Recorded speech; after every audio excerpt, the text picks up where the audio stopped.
नमस्कार, ये आकाशवाणी शिमला है।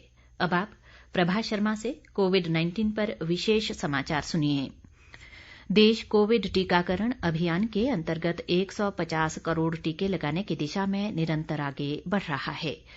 कोरोना वायरस का नया वेरिएंट मिलने से चिंताएं बढ़ी हैं। इसे देखते हुए श्रोताओं से हमारी अपील है कि यथाशीघ्र दोनों टीके लगवाएं और अन्य लोगों को भी टीके लगवाने के लिए प्रेरित करें। कृपया 3 सरल उपायों का पालन करें। मास्क लगाएं, 2 गज की सुरक्षित दूरी बनाए रखें, हाथ और चेहरा साफ रखें। कोविड से संबंधित किसी भी जानकारी और मार्गदर्शन के लिए राष्ट्रीय हेल्पलाइन नंबर 011-2397-8046 और 1075 पर संपर्क करें।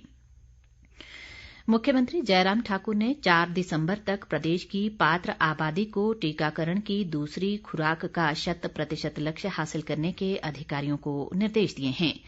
शिमला में कोविड-19 टीकाकरण समारोह के आयोजन की तैयारियों की समीक्षा बैठक में उन्होंने कहा कि 5 दिसंबर को बिलासपुर में एक मेगा कार्यक्रम आयोजित करने की योजना बनाई है।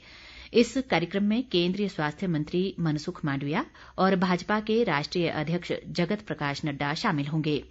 मुख्यमंत्री ने सभी उपायुक्तों को इस आयोजन में अग्रिम पंक्ति के सभी कार्यकर्ताओं की सक्रिय भागीदारी सुनिश्चित करने के निर्देश दिए हैं।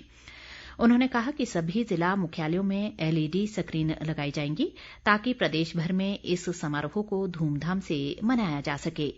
जयराम ठाकुर ने कहा कि राज्य की कुल 53,77,000 लक्षित पात्र आबादी में से अभी तक 98% को कोविड टीके की दूसरी खुराक देने का लक्ष्य हासिल कर लिया है। प्रदेश में आज अभी तक सोलन जिला में ही कोरोना संक्रमण का एक नया मामला सामने आया है, जबकि इस दौरान 84 लोगों ने कोरोना को मात दी है। मौजूदा समय में प्रदेश में कोरोना के 750 सक्रिय मामले हैं। राज्य में अब तक कोरोना से 3,835 लोगों की मृत्यु हुई है। केंद्रीय स्वास्थ्य मंत्रालय ने कहा है कि देश में कोविड के नए वायरस ओमिक्रॉन से संक्रमित 2 मरीजों का पता चला है। स्वास्थ्य मंत्रालय के संयुक्त सचिव लव अग्रवाल ने कहा कि दोनों मरीज कर्नाटक में मिले हैं। उन्होंने कहा कि इन मरीजों के संपर्क में आए सभी लोगों की पहचान कर ली गई है और उनकी जांच की जा रही है। अग्रवाल ने कहा कि 29 देशों में से अब तक ओमिक्रॉन से संक्रमित 373 मरीजों की पहचान कर ली गई है। उन्होंने कहा कि सबसे अधिक 183 रोगी दक्षिण अफ्रीका में मिले हैं। इसके बाद बोत्सवाना और नीदरलैंड है।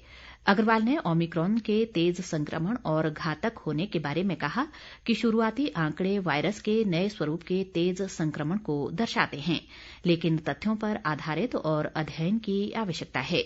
अग्रवाल ने कहा कि केंद्र सरकार ने राज्यों और केंद्र शासित प्रदेशों से कोविड के नए विषाणु से निपटने के लिए जांच में तेजी लाने, संपर्क में आए लोगों की पहचान करने और स्वास्थ्य ढांचे में सुधार करने का सुझाव दिया है। राष्ट्रव्यापी कोविड टीकाकरण अभियान के अंतर्गत अब तक देश में करीब 125 करोड़ 75 लाख से अधिक टीके लगाए जा चुके हैं। स्वास्थ्य मंत्रालय ने कहा है कि कल 73,67,000 से अधिक टीके लगाए गए।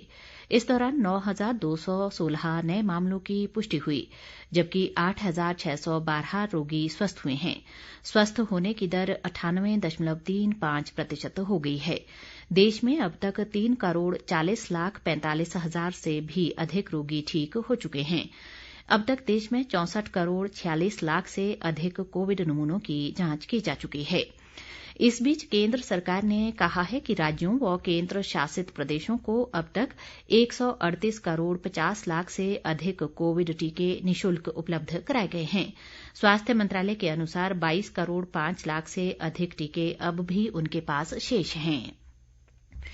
केंद्रीय स्वास्थ्य मंत्री मनसुख मांडविया ने इन आरोपों का खंडन किया है कि देश में कोविड की दूसरी लहर के दौरान ऑक्सीजन की कमी के कारण कई लोगों की जान चली गई थी। आज लोकसभा में उन्होंने बताया कि केंद्र के सवाल के जवाब में कई राज्य सरकारों ने कहा है कि ऑक्सीजन की कमी के कारण कोई मौत नहीं हुई है। इसके साथ ही ये समाचार बुलेटिन समाप्त हुआ। नमस्कार।